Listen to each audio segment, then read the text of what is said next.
All right, baby. We are live. We'll let her breathe just for a second to bring on Facebook. So far, so good with Facebook. Let's hope that remains in the 2026 year. And we are good. Welcome in, everybody. The Denver Broncos have done it. They've won the 1 seed. It didn't come pretty, and dadgummit, it didn't come easy. But your Denver Broncos have won the 1 seed. They bought themselves a week off. And the road to the Super Bowl in the AFC, Zach, goes through the Mile High City. I'm Chad Jensen. That's Zack Kelberman.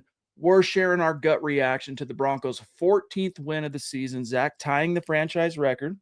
98 Broncos had 14 wins. This team had 14, although that team got her done in 16 game season. So a little bit different. But your gut reaction today to what was another classic ugly Broncos win this year. Let me get it out of the way. Number one, it's first and foremost important that the Broncos did clinch the number 1 seed. They will have a first-round bye and home field advantage throughout the postseason. It's most important they got the win, and they got the win. That's number one. Number two, how they got the win, it wasn't convincing at all. The offense struggled mightily. The offensive line was offensive. Bo Nix looked very jittery. They had no running game. It was a game to forget. And I hope, Chad, that they play a lot better on offense and defense for that matter, too, when the playoffs start. But again, I don't want to get any crap for it. Number one most important thing, the Broncos did get the win, and they are the number 1 seed. They took care of business. But I'll tell you, up front, offensively, if they don't block better than what they did today, and I mean in terms of run blocking and pass protection, it's going to be rough in the playoffs because, man, these Chargers, they had Denver's number. This defensive coordinator knows the score, knows how to stymie Sean Payton and Bo Nix. And look, I think there is slightly an argument to, Sean Payton was running as conservative and vanilla an offense as possible. It's like barely better than what you would expect to see from a preseason. There's a small argument to that. Broncos had to win this game, you guys. Like, they had to get this done to fully reach their goals.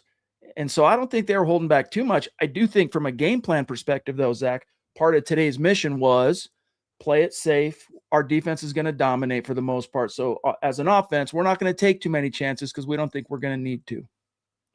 Yeah, I actually tweeted that a few minutes ago. I never believed in that theory that was brought up to us on the podcast many times. Do you think Sean Payton's purposely hiding his plays or purposely being vanilla? I never believed in that. And now I'm praying that's the case, Chad, because they were way too conservative today. They were coaching and playing not to lose. And fortunately, they still got the win. But too many horizontal screen passes, nothing down the field. They weren't challenging the Chargers' backup defenders. They have to be more creative and more imaginative in the postseason, far and away.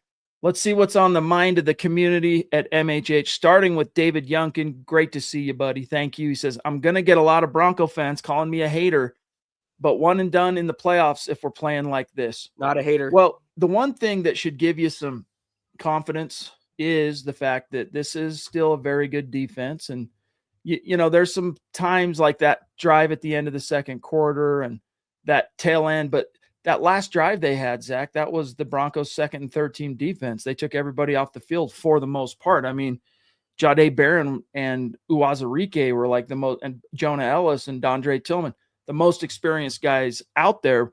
But Trey Lance today, Zach, went 20 of 44 for 136 yards with a pick. And the leading rusher was Lance as well, 69 yards for the Chargers. So I think the Broncos, and by the way, they sacked him 4 times. They sacked Trey Lance, which is also, ironically, Zach, the same number of sacks that were registered on Bo Nix, which is why I say the front on offense was piss poor. Couldn't move the ball on the ground, and they did not do well protecting Bo. David, you are not a hater at all. You are an objective fan and a smart fan for thinking this way. I don't mean to judge how a person, roots for a team. But to me, when you just cover your eyes and pretend everything is hunky-dory and sunshine and rainbows, that's the wrong way to go about it. The fact is they have been Jekyll and Hyde. They have been manic. They have been up and down the entire season. And we've been saying the same thing all along. When they show up as the good Broncos, they can beat anyone. But when they show up as the bad Broncos, they are liable to lose any game. And if they continue taking that bipolar nature into January, deep into January, they're going to have a problem. So I agree with you. They have to right the ship fast. All right, we continue on. We got the Riptide in the house saying we went from fire Vance Joseph to make him the highest paid defensive coordinator. Ugly win, whatever. I'm not sure exactly what you're trying to say there, my brother, but yeah, I mean, at the end of the day, the cookie crumbled in Denver's favor the way they needed it to, right? The Broncos got the job done. I don't know what the heck we saw on offense. Like, I'm having a real hard time understanding it. I'm not going to dwell too much on it, though, just because it was a backup Chargers team, and you got to wonder how much of Sean Payton's message of we're treating this like a playoff game was true, A, and if it was true, B, that the team actually bought into. I just think you tempt fate with that by not so much preaching it, but by enabling that type of attitude. Like, wait until the fourth quarter, we'll come back, we'll pull out the victory, no matter the deficit. You can't keep skating by like that, because the playoffs are going to show up before they know it, Chad, in the divisional round, and the opponent level, the competition level, is going to rise well beyond Trey Lance and Chris Aludikin, who they faced last week, and they struggled against, I should add. Casey Nickel in the house, another legendary superstar and a dear member, saying it's so obvious that they hid the offense and did not want anything on film. Your Denver Broncos are the 1 seed. All right, man. Hey, there's another person. Casey knows what he's talking about. There is an element of that, but I do think there was a big philosophical, let's not take any chances today. And then also a big kind of failure to execute on the game plan that they had. So fine, if you're going to not show too much and you're going to play it safe and be conservative, that's cool, but execute. That's, if you're going to do that, all right, execute, which they obviously did not, because as a team today, offensively, Zach, the Denver Broncos finished with 240 total yards with no Derwin James, no Khalil Mack, etc. Yeah, Casey, I appreciate your super, and you might be right here, and I hope you are right, but we've been hearing the same thing since the preseason. Oh, maybe Sean's just saving it. He doesn't want to put anything on film to the regular season, and then he doesn't want to put anything on film until later in the season, and now he doesn't want to put anything on film until the postseason. When the postseason strikes and we have the same conversation, obviously it meant that he wasn't saving anything. Hopefully, though, you are right. What's cool is your Denver Broncos, again, the takeaway, the Broncos won the 1 seed against some pretty stiff competition this year in the AFC. They won the 1 seed. They get to host a playoff game for the first time since 2015. They get a bye for the first time since 2015. They've been the 1 seed. This is the 9th time that the Denver Broncos have secured the 1 seed. 6 of those times in the past, they went to the Super Bowl. Fat Sertan, what's up, brother? Great to see you. Says, should I be worried about the offense or believe that Sean went vanilla mode? I'm having trouble being optimistic, but let's ride with the 1 seed. And look, guys, if you're searching for things to hang a hat on relative to glass half full and optimism, the one thing I'll say is, guys, look, this is nothing new. This is kind of the Bronco way. They win, but there's just that something missing that leaves you a little bit dissatisfied, and yet the results still come down the pike, Zach. And as Papa Bear says too here, woohoo, called it 14-3. That you did. Credit to the Papa Bear. Yeah, nice job, David. Thank you. So look, Zach, they got her done, and they get to host a playoff game. How do you feel about that?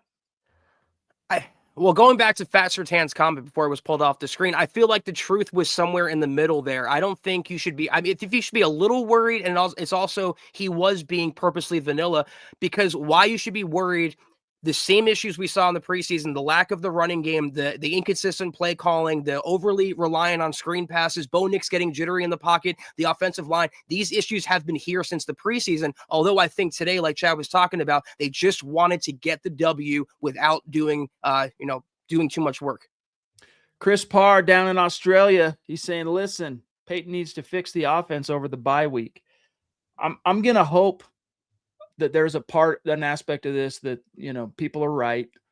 No one can say for sure, honestly. A part of the game plan it could have just be that people are jumping to conclusions based on a relatively conservative game plan going into this one, which was, hey, we know they're playing a backup quarterback that they illustrated in the broadcast. This was only his 23rd start, counting college and the pros, or I think 24th, either way. So we can rely on our defense to kind of handle things. So as an offense, let's just kind of not screw it up. I think that's more of a likely explanation for today, more so than Sean Payton trying to hide anything. I mean, it's been 17 games, and it's not as if the Chargers don't know this team, from a film perspective, right? They see him twice a year. And Chris says Jalil needs to be the lead back until Dobbins returns. I mean, even if it's not quote unquote the lead back, Jalil has the big difference between Jalil and RJ the last few weeks. It's been a thread, a common theme, Zach. The biggest difference between these two guys is that Jalil, both of them have great burst. Both of them have great wiggle. The difference is the vision. Jalil is seeing the holes. Jalil is seeing the cutbacks. And RJ too often just runs and stops at the line of scrimmage and then gets, it's like he's not sure which way to go. And sometimes that's the way it shakes out because the hole you're supposed to hit gets closed up because your guys didn't, do what they were supposed to do. But what do you do in those situations? Jalil shows he will find a way to make hay. I mean, today, before we grab Shannon here, Zach, Jalil McLaughlin finished with 41 yards rushing on 6 carries for a 6.1 per carry average compared to Harvey, 15 carries, didn't even get to 30 yards, guys. He finished with 1.9 yards per carry. So this is something, and then we'll grab Shannon here, Zach, that, hey, you're not going to have J.K. Dobbins for the divisional round. There's maybe a chance, I guess, from what we're hearing, of AFC Championship game if you advance. You got to work Jalil a little bit more into this because the guys up front, the way they're blocking it, RJ's not seeing it. No, maybe Jalil, because he has another year of experience in Sean Payton's system or a couple years, maybe it's availing him better. But I think right now, without Dobbins, Jalil is the best running back on the roster. And I agree with the premise. Maybe he should be starting. Shannon Mills, thank you so much for your generous support. Much love and respect to you. Thank you for being a superstar and a member. She says, I was happy the D got 2 turnovers, almost three. That needs to continue. Jalil was running well. Offensive line looked weak. The screens have become too predictable. We need to mix it up with the deeper throws. Thank goodness for Lutz. They got the 1 seed, though. Yeah, amen to all that stuff. Again, I think the whole aspect of the screen game thing and being predictable, that's been a common thread complaint for us throughout most of the season. Now, Zach, the Broncos have had stretches of this season where they've done well in executing it. Then there's other times where you're going, really, another screen that gets bottled up for -2 or whatever. But the thing that concerned me the most was what she says here. Offensive line looked weak. And it wasn't just their inability to create separation on the ground and move guys, but even like your Pro Bowl guard, Quinn Miners, giving up pressure inside. You're going, really? What the heck, dude? They weren't even playing their best guys. Shannon, thank you so much for the super. I'm going to stir some crap right now and kind of throw a conspiracy theory out there. Today was the first game that Ben Powers restarted at left guard instead of Palcho. And the offensive line, Chad, with Palcho was fine. They weren't as bad as we saw today. So I don't know if that's the case. I know Forsyth went down. Wattenberg also went down. They've been having musical chairs along the offensive line, and maybe that's catching up to them now. Lady D jumping in. So great to see you. Much love and respect. By the way, right at the end of our show Thursday, we didn't see it. She might have dropped it like right as we hit the end stream. She dropped a very generous super. So good to see you, Deanna. And congrats to you. Congrats to everybody. The Broncos just achieved something that is rare. It's so hard to do. The 1 seed is not easy, guys. So feel good about that. Lady D says, hey, Chad and Zach, happy we got the 1 seed. What was wrong with Bo today? Last few plays, I think. He froze like a statue. Get healthy, win the Super Bowl. Well, first of all, the pressure was insane today. Constant pressure. And you're talking about that one in the red zone where he like paused. It was almost like the game paused. And he's like, and then he runs forward and gets sacked for, -1, -2, whatever it was. The Chargers played really good defense today. And I hate to continue just saying, well, the other team gets paid too, because we were saying this, Zach, coming out of that Chiefs game where they were playing a lot of backups too. But both teams, man, played really good defense. And I think there's maybe a little, what I'm worried about here, Zach, a little bit of a theme with these last 2 defenses that are missing their key guys, totally keeping Bo Nix in the offense for the most part on the ropes. But I think if you can block it up better and protect Bo, you'll see a different guy. But when he's constantly under duress, this guy does not get sacked, guys. He's really good at what he does. The offensive line deserves the most credit for having the least sack quarterback. Although after today, I'm not sure he's going to finish as the least sack because he was sacked 4 times. But to go down 4 times in this game, obviously, that doesn't count all the other pressure, Zach, the other hits. I mean, he was running around like crazy. He wasn't trusting what he was seeing, and he was getting a lot of pressure. So I don't know what's exactly up with Bo Nix, but the Broncos got to fix that quick. Yeah, Deanna, thank you so much. That was definitely a coverage sack when he just stood in the pocket and had no one to throw to. I thought he was a little jittery today, a little too amped maybe. He ran a lot, and when he was hit on that one play, he just stared at the official waiting for a flag. He was actually jawing with the official, and that's how Bo is. When he runs hot always, but when he runs too hot, it kind of gets the better of him. So they'll have to kind of maybe calm him down for the postseason. The Broncos got to figure out a way to cultivate overdogs game mentality. The kind of energy and vibe and mindset that they had in that Green Bay game, they got to figure out how to recreate that in the playoffs. We got the Duchess checking in. Great to see Michaela Parker. Love you. She says, we aren't going anywhere playing like this. Sigh. Yeah, well, listen, guys, we'll see. We'll find out. It could be too, Zach, that this team needs a little bit of rest, and they're about to get some because you had PJ Locke go down, Devin Key playing a lot today. Garrett Bowles got dinged up. Forsyth got dinged up. I miss anybody?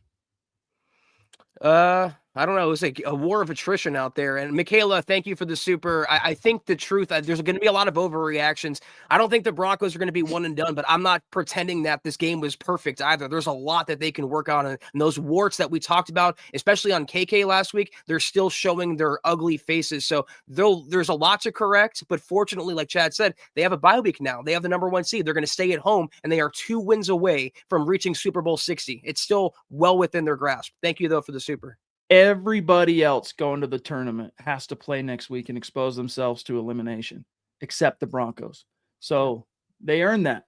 They earned that, and I give them their props, and I'm really, really stoked for what we've seen from the Broncos over the course of the season. And look, again, I'll say today, I mean, I don't know, those of us who were expecting it, and I'm including myself there, to see a little bit more of a commanding victory against a team or once again resting starters or without starters. But at the same time, it's like, look, man, this has been their thing all year long. They give us these unsatisfying wins, but wins they are. And then we go, oh, that portends poorly for when we got to face Green Bay. And then what do? They come out and they kick Green Bay's arse, right? Oh, portends poorly for when we got to play KC and LA down the stretch. Then, they find a way to win. But that's the thing to hold on to right now, in my opinion, Zach, is they keep finding ways to win. And guys, the playoffs, they're basically here now. They're right around the corner, and Underdog is the place to get in on all that action.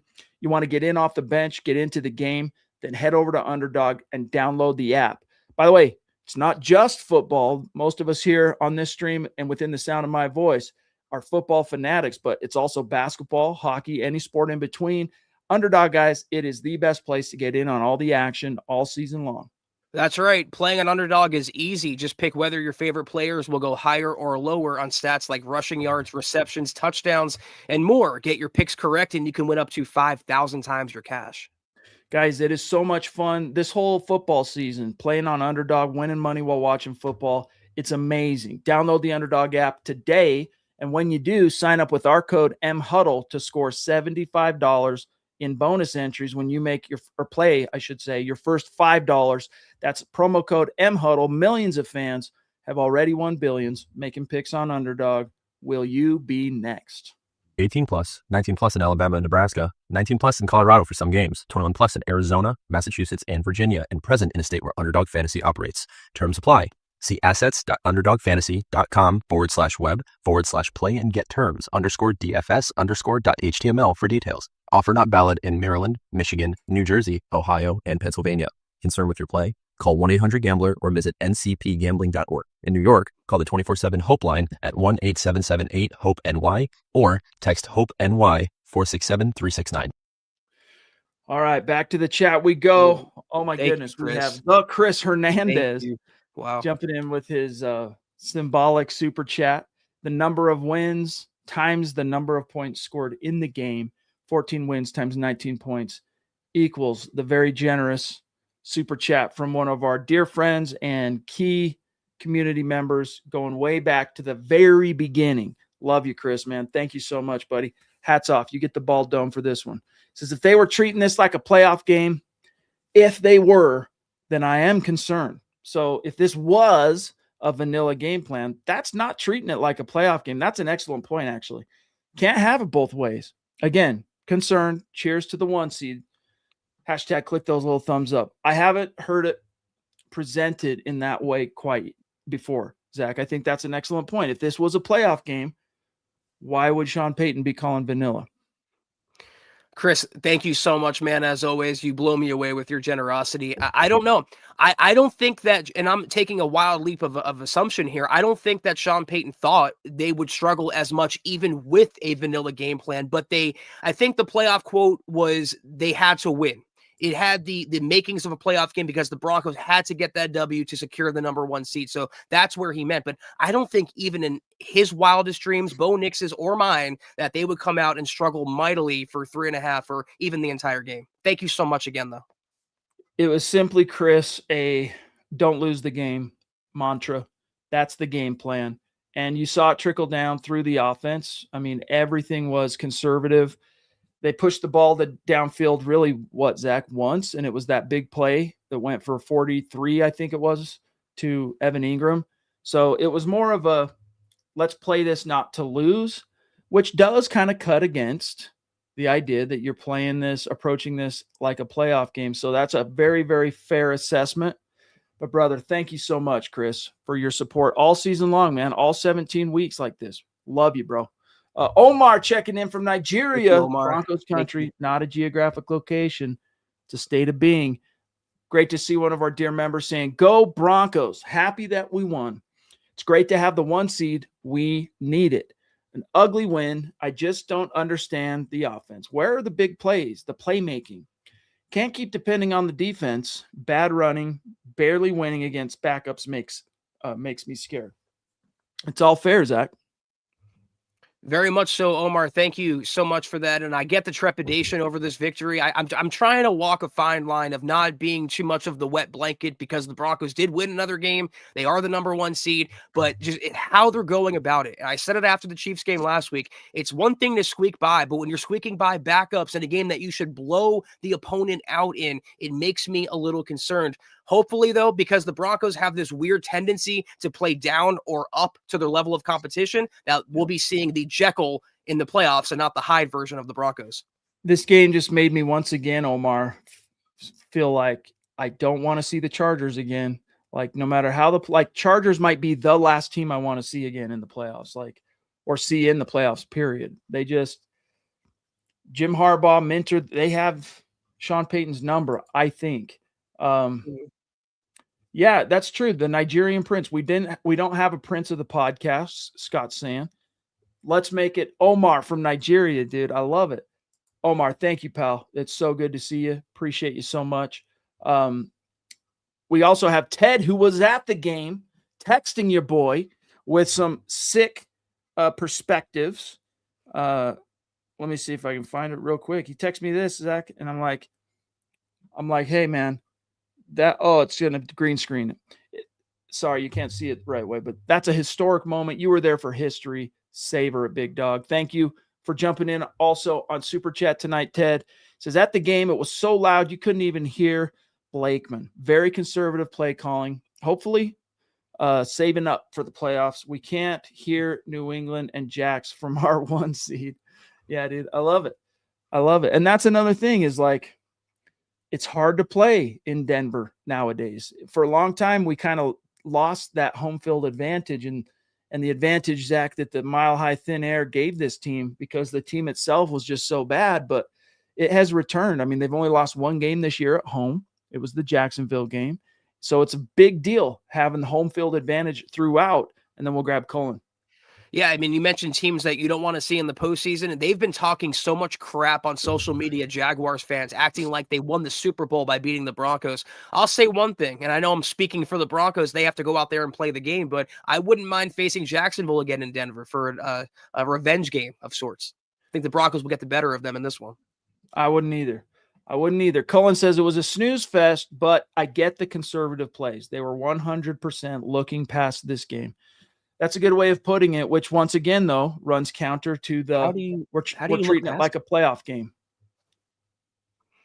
No, sorry, I don't know how you look past it though. It's a number 1 seed on the line, clinching scenario at home. I don't buy that excuse if that's the excuse.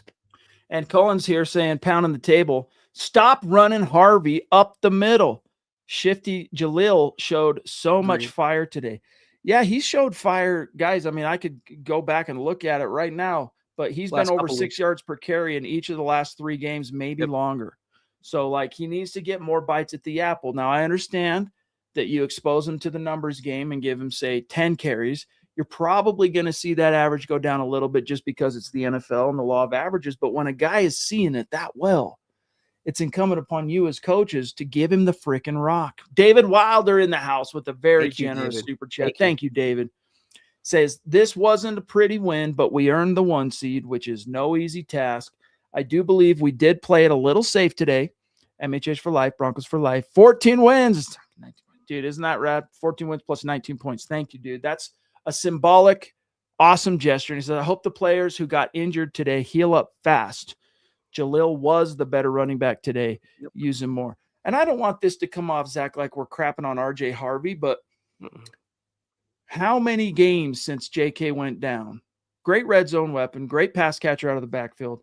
As a ball carrier who's being expected and relied upon to carry the offense, how many games since JK went down has he averaged north of 3 yards per carry?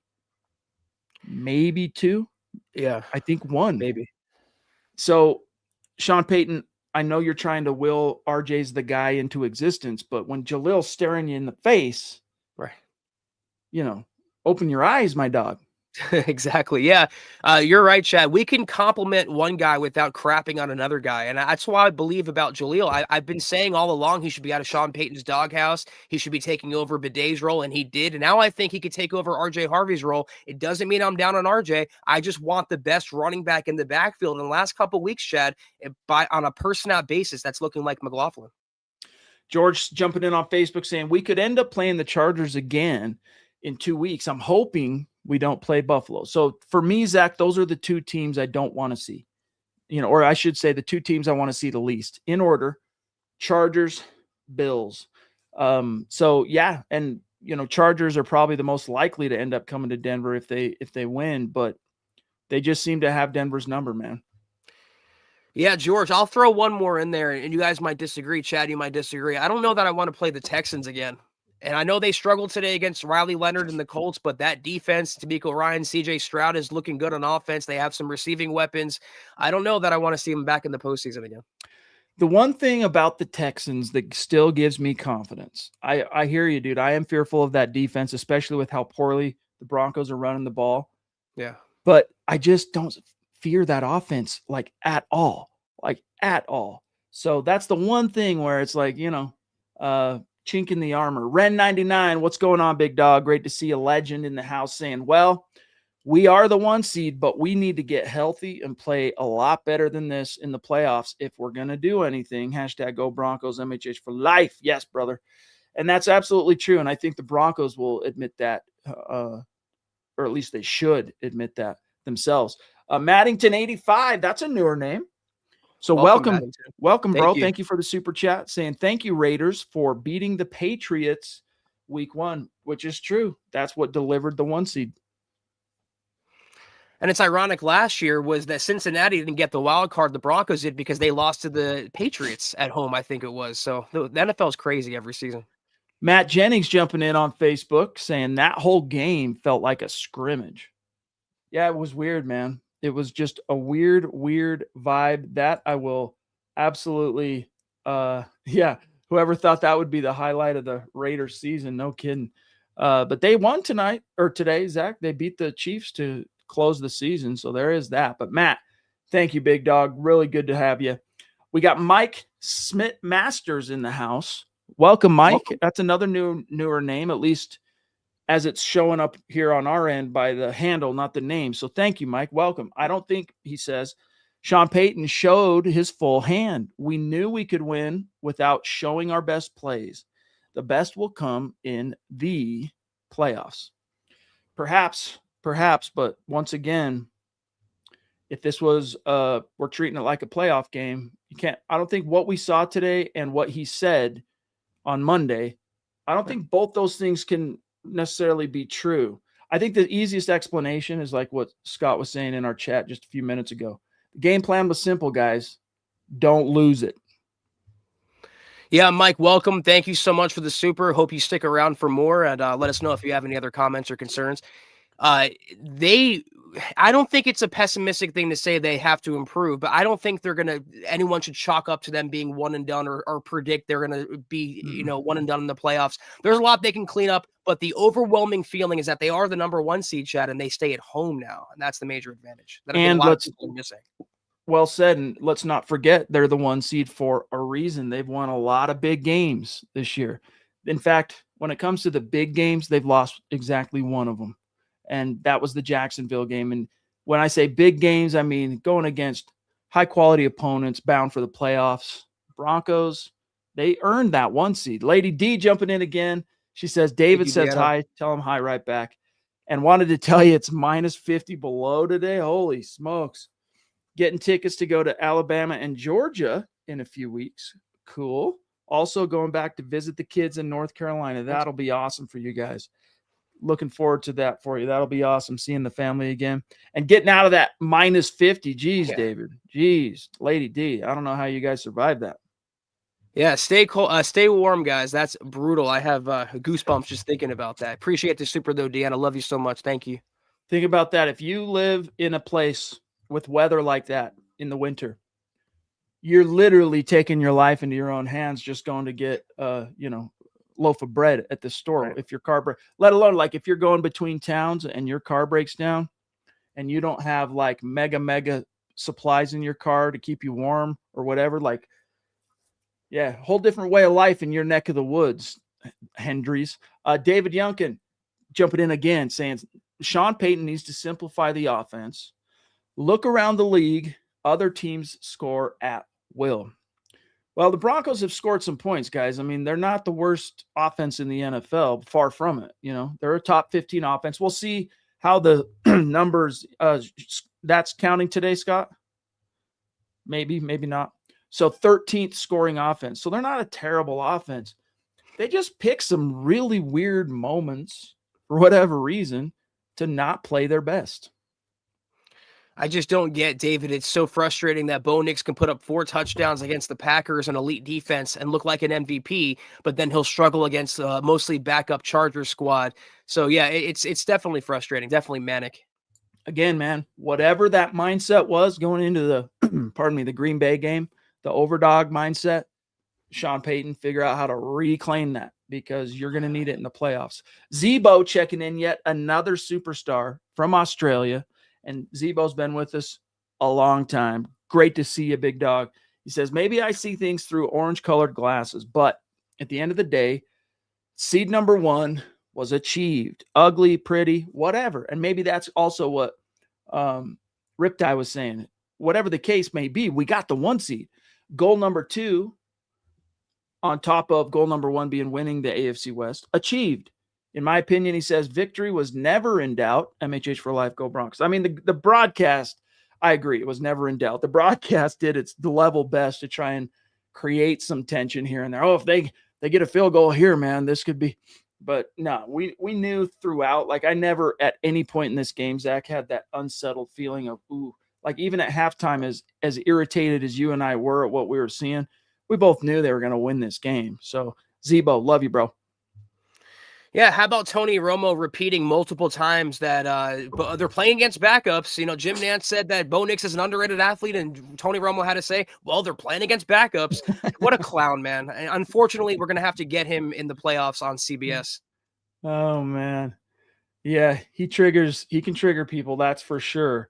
I do like watching his games, though. I still find myself more edified. Great quarterback, just not a great announcer. Shannon jumping in again. She says, on a positive offensive note, how about that catch by Pat Bryant and those moves he made for the extra yards? Yeah, that spin move was tasty, and the crowd went wild. It only bought him an extra yard, but he got that extra yard, that heart that he has, what he brings to the table. He's a really good player. Yeah, Shannon, I think Chad tweeted, God, I miss Pat Bryant after he made that play, and I echo that wholeheartedly. He's like an automatic first down, Pat Bryant is. I want to see more of him, way more of him going forward. Thank you for the super again. Yeah, thank goodness he's healthy. We got the best name at MHH checking in right here. Jamal Killings, a dear member, a longtime superstar, saying, I'm glad we got the win, but the play calling needs to be a little more aggressive. Sean needs to stop with the conservative play calling and turn Bo loose. Broncos for life. Yeah, but that was his game plan today. For whatever reason, it can be interpreted as playing it vanilla, trying to hide the playbook. I think it was more, again, just let's keep it simple, stupid. Let's not lose it. Let's let our defense do the heavy lifting in this one because that offense isn't going to do squat against us.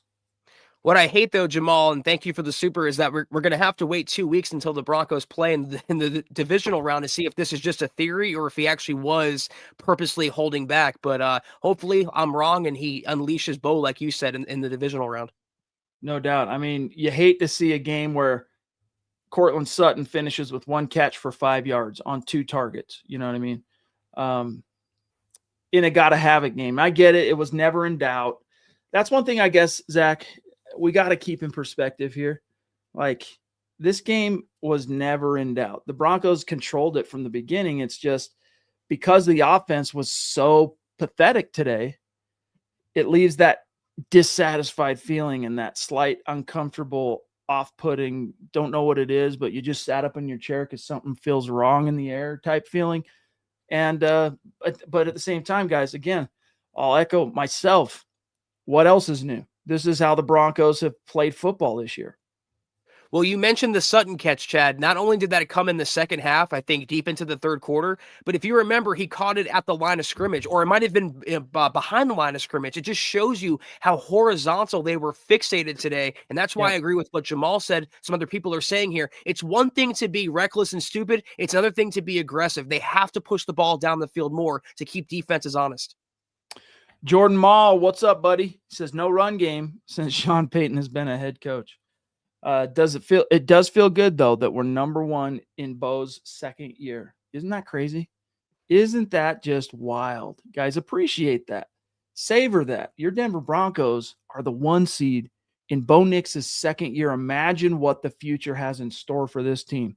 Scepter jumping in. Nice to see you. Saying the Broncos got to win and have the 1 seed. Let's take our victory. By the way, the Chiefs lost to the Raiders. Think about it for a second. Life is good. Yeah, it is, man. Broncos country suffered long and hard wandering the desert. But boy, oh boy, they're back. Whether it's pretty all the time or not, whether it's Star Wars numbers, Zach, or not, whether it's, Drake May numbers or not, the Broncos are getting it done. And the one thing that should give you some confidence, despite what you saw today, the defense is still legit. It's still healthy for the most part. That safety thing, it's a little bit of a situation. We'll see what the story is on PJ Locke.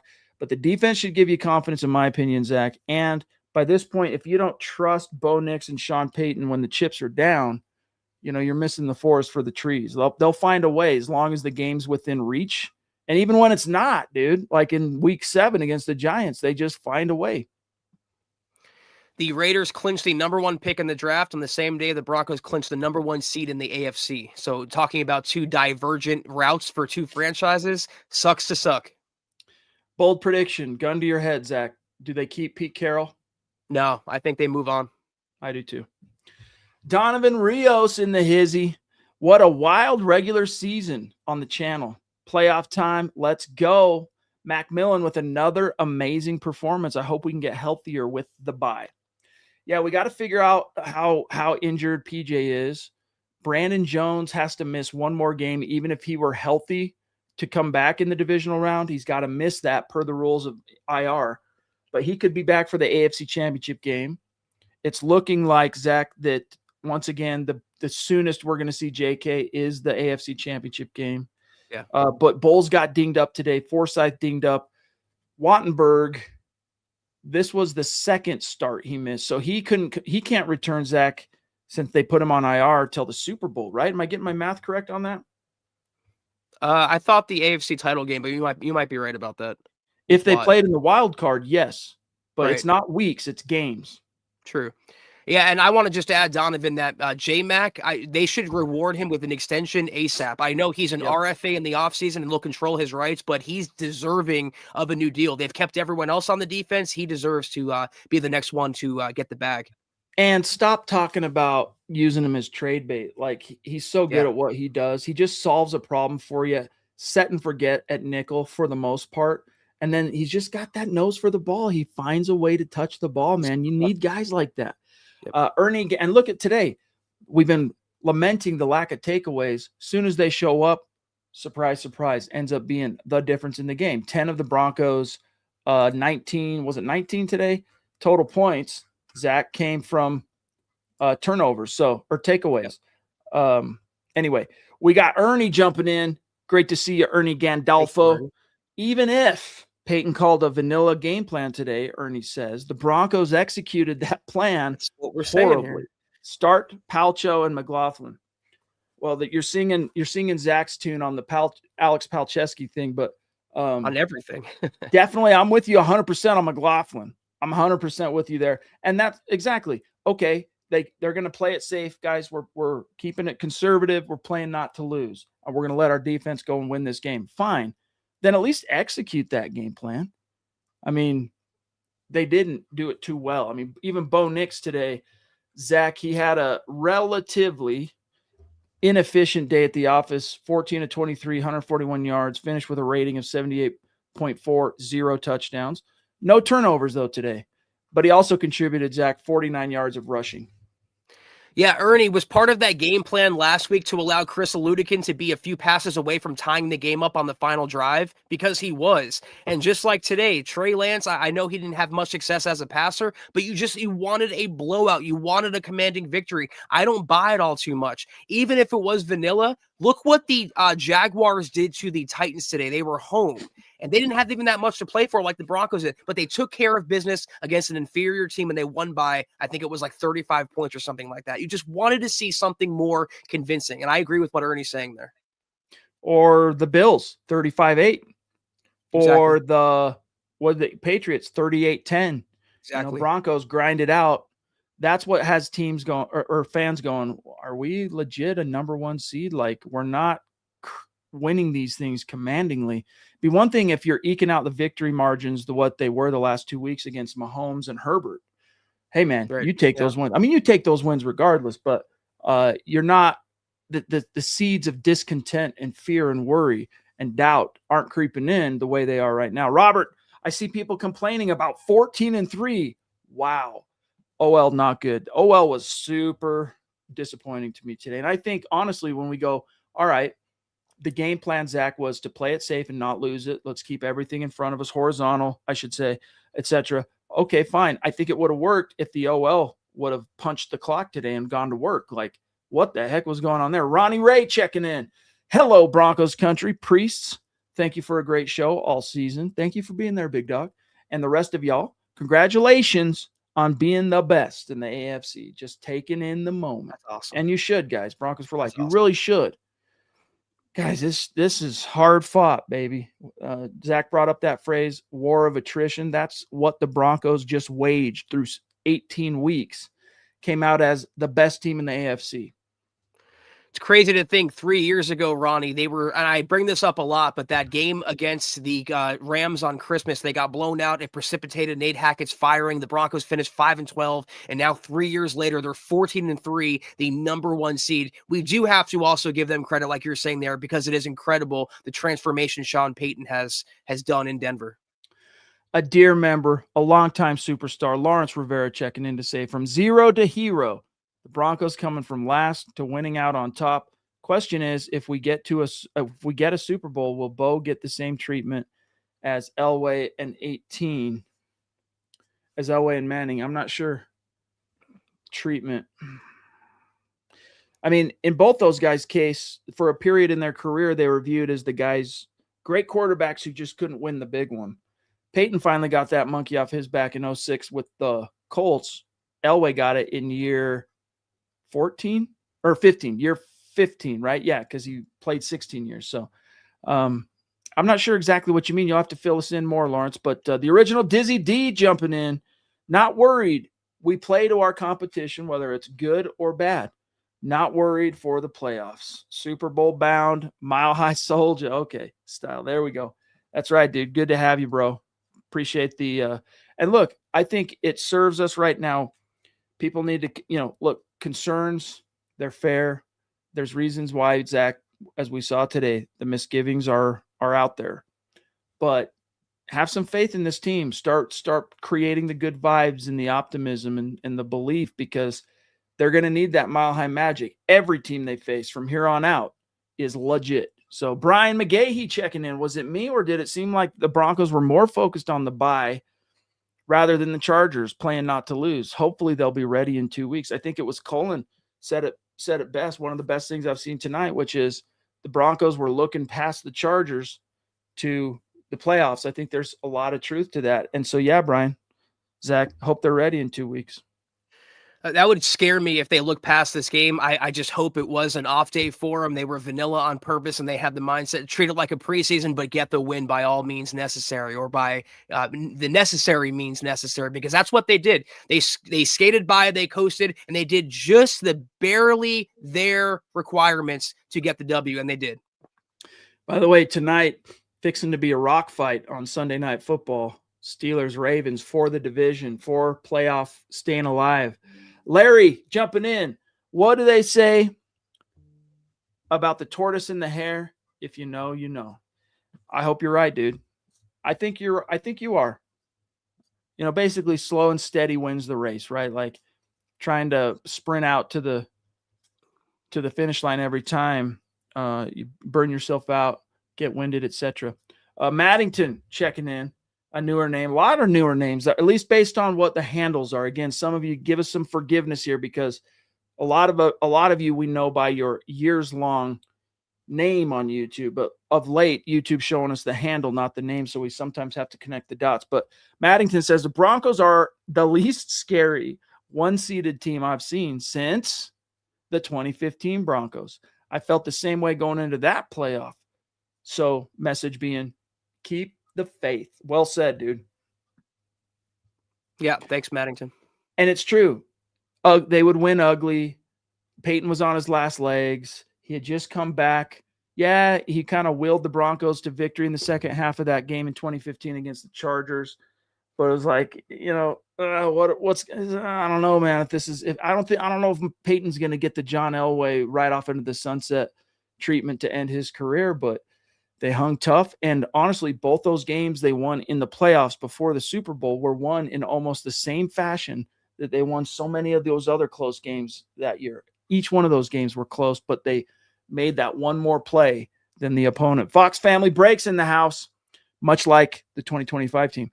1 seed, he says, hopefully we saved a much better game plan for the playoffs.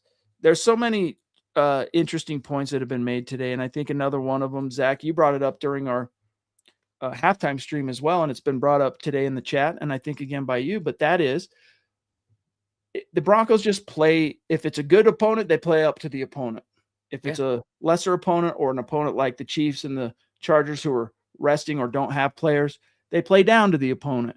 Why that is, I'm not exactly sure, but it is a theme. But more often than not, as they've shown you, they're 14-3. It works for them. They find a way, make a way. Yeah, I can't take credit for that. I wish I could, but a lot of people are realizing the same thing because it's common sense. And I think it's because the way Sean Payton coaches them is they feed off the narrative, Chad. So if they're facing an inferior team and if they're favored to win big, then they start reading their press clippings. They get bigger heads. They start believing that they should win big, and they end up playing smaller. When they face a better team and they're counted out, like you talk about, they relish being the underdogs, and that's why you see them spring upsets against the Packers and other teams this season. So fortunately, or hopefully in the postseason, whoever they face in the first round, they are expected to lose because they thrive in that position. We got the boot boy, Chaos Josh, checking in, saying, forget what the win looked like. Forget the questions. Priests, Broncos country, enjoy this moment and be grateful for how far we've come. Cheers, fam. Right back at you. Some green tea cheers coming at you, big dog. Well said, bud. Riptide, we are the 1 seed. I don't care who we play in Denver. Bring on the Jags, please. Man, that's going to be such an epic game. Chargers, Bills, LMAO. The Texans scare me. I don't know. I watched that game today. It didn't particularly seem too scary to me. It's a very good defense, but that offense sucks, dude. Riptide, how many times did Romo say backup? Zach, you might have counted because it was triggering you so much, but it was quite a few times. I mean, if it was more than once, it was too much, and it was definitely more than once. He grew up a Broncos fan, I believe Tony Romo did, Chad, but it just seems like any slight he can get against them and work it into the broadcast, he will. I'm just surprised he didn't mention Patrick Mahomes at all, at least that I heard. True. If I remember right, you guys might know, if you know the answer, if I'm wrong on this, correct me in the chat, but Romo didn't so much grow up a Broncos fan as he was an Elway fan. So by default, he was rooting for the Broncos. It was more about Elway, if memory serves. But Colin jumping in again, brother. I want Jacksonville so bad just to put them in their place. I know, dude.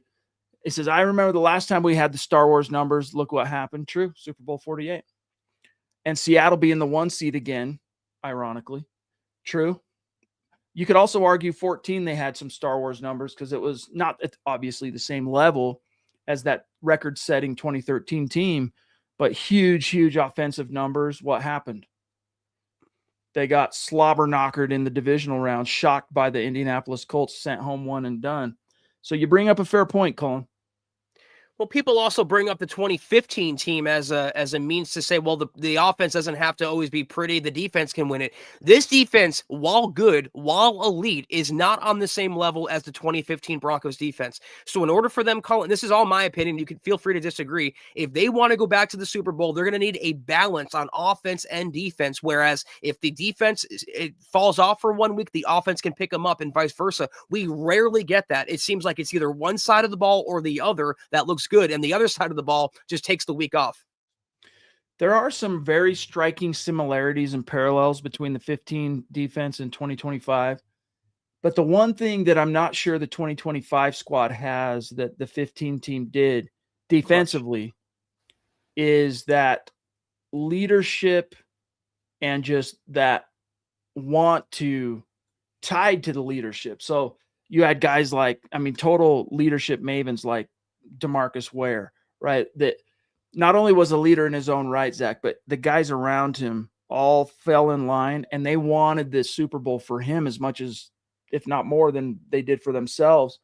But there are a lot of similarities, dude, a lot of similarities. One thing though, that defense managed to stay healthy throughout the playoffs. This team is going to need that as well, but there is that issue at safety and we still don't know how long is Greenlaw going to be out. In my opinion, they play better defensively when it's Sternad, Singleton anyway. So I'm not really losing too much sleep over that right now. Riptide, Jeremiah Love, trade up, first round, or bust. What say you, Zach? I like the way you're thinking, Riptide. It's clearly apparent right now the Broncos have to devote major resources into the offense again next offseason. I'm talking about free agency and the draft. The trade market, they were in on loosely Jalen Waddle, Rashid Shaheed, Chris Olave, those types of receivers, maybe Garrett Wilson in New York, or the draft. Regardless, though, they have to, by May 1st of next year, they have to have at least one blue chip weapon in Bo Nix's arsenal. And if it's Love, so be it. By the way, he's talking about the Notre Dame running back. Very, very good. Coming off 2 huge seasons. All right, where are we at? Guys, we're almost out of time. So get whatever your questions, supers, comments in. We'll get to them before we leave, but consider this the 2-minute warning. Scott, do we need to do some rapid fire from here? Okay. George Fox, their front versus their front D-line came to play, and they made our offensive line look bad. Hopefully, we can figure out how to get better. Broncos for life, MHH for life. It was really disappointing, guys. Like that front just couldn't block, couldn't move a guy off his mark, and could not protect Bo today. That's the biggest thing that has me feeling that uneasiness. It's the front, and you need those guys playing at their very best right now, hitting the playoffs. Original Dizzy D jumping in. Great to see you again, bro. The 2000 New York Giants, 02 Raiders, 08 Giants, 2010 Falcons, 21 Titans, 23 Ravens weren't dominant. These are all teams that did not. Well, the Giants won the Super Bowl. I'm not Not sure in 2000. exactly They lost to the Ravens. Yeah, I think this is every team that lost the Super Bowl, right? Yeah, well, I think the Giants won that 2010 one, is what I'm saying. Wasn't that one of the Brady, Eli? I have no idea what this question's trying to say. But I think that's what he's trying to say, maybe. I'm not sure exactly, brother. Feel free to enlighten us if we're missing your point there, big dog. But guys, It was at the end of the 2011 Giants that won. That's true. That's true. It was, so it's the yeah, 07 and the 11. That's true. Okay, guys, listen. The big takeaway here is the Broncos won the 1 seed. That's the bottom line. They get a very welcome week of rest. Get to see how that super wild card weekend shapes up and who ends up moving on to play them. But let's just hope, Zach, that the trend of we either play up or down to our competition continues, because everyone they're going to face in the playoffs, anyone they could face across the board, is going to be an up opponent. Not necessarily meaning they're better than the Broncos, but high caliber. You got to aim high. So let's hope they rise to the occasion, Zach, and get her done. So we got a few messages for you. We'll take one last look at the chat before we dip, though, guys. Another tremendous episode, as always, of the Mile High Huddle podcast. If you're not doing so, please follow us on X at the MHH Pod. You can follow the main account on X at Mile High Huddle, Chad at Chad and Jensen, myself at Kelberman NFL, and Scott, our producer, at Scout Kennedy. If you guys want some merch like we're rocking each and every single podcast, check out MHHmerch.com and get you some. If you haven't done so yet, please drop us a like at Facebook.com/Mile High Huddle Pod. You can find us on Instagram at Mile_High_Huddle. If you're listening on Spotify or Apple Podcasts, make sure you're leaving your football priest a 5-star review for a chance to win some merch each and every single month. But if anything, y'all, please, very important, as always, that you subscribe, you like, you share this video and every video you see on the MHH channel. It really helps us grow and reach more Broncos fans just like you. Kind of interesting to see, by the way, Baltimore jump out early to a lead over the Steelers. It'll be interesting to see how it shapes up. But guys, before we dip, a mile high salute, a special shout out to all the great Super Chat superstars, supporters, dear members, helping us keep the lights on tonight. Like also Lady D gifting 10 memberships to folks in the chat. Thank you for that, Deanna, and for your superstar Super Chat support as well. The Duchess Michaela Parker. We got Chris throwing down the #1 Super Chat of the night. Thank you, brother. David Yunkin, Rip Die Multiples, David Multiples, Casey Nickel, Fat Sertan, Chris Parr, Ted Wunderlich, Mblex. Did we get Mblex? I think we might have missed Mblex. What does that mean? Win times 14, win 3 more, and the task is done. Fully agree with you there. Booyah, brother. Thank you. Colin, David Wilder, George Fox, Ren99, Maddington, Matt Jennings, Mike Smith. Let's see, William Shaw. Did we get William Shaw? I'm worried about it. 2 weeks. I'm going to watch my first week of stress-free football next week. Yeah, it'll be nice. It'll be fun to watch Wild Card weekend. Zebo, Jamal Killings, Taylor Christensen. I think we might have missed him too. Can guys block and get open? Could be one and done. Hopefully I'm wrong, but the offense has to play much better. AFC runs through Denver. That it does, brother. Jordan Mall, Scepter, Shannon Mills. Thank you so much. Let's see. Let me see. Donovan Rios, Ernie Gandolfo, Omar in Nigeria, Robert Otteson, Ronnie Ray. Great to see you. Lawrence Rivera, the original Dizzy D. Brian McGahee, Larry. Let's see. Maddington again, multiple Fox family, Boot Boy. I think that's everybody. And he's clarifying here, Zach.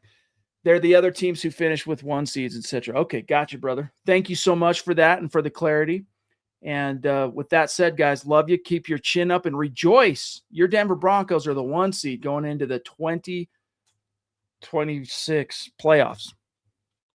That's right. Have a great rest of your Sunday. Enjoy this victory. We'll see you tomorrow night for the Aftermath episode. Take care, and as always, go Broncos.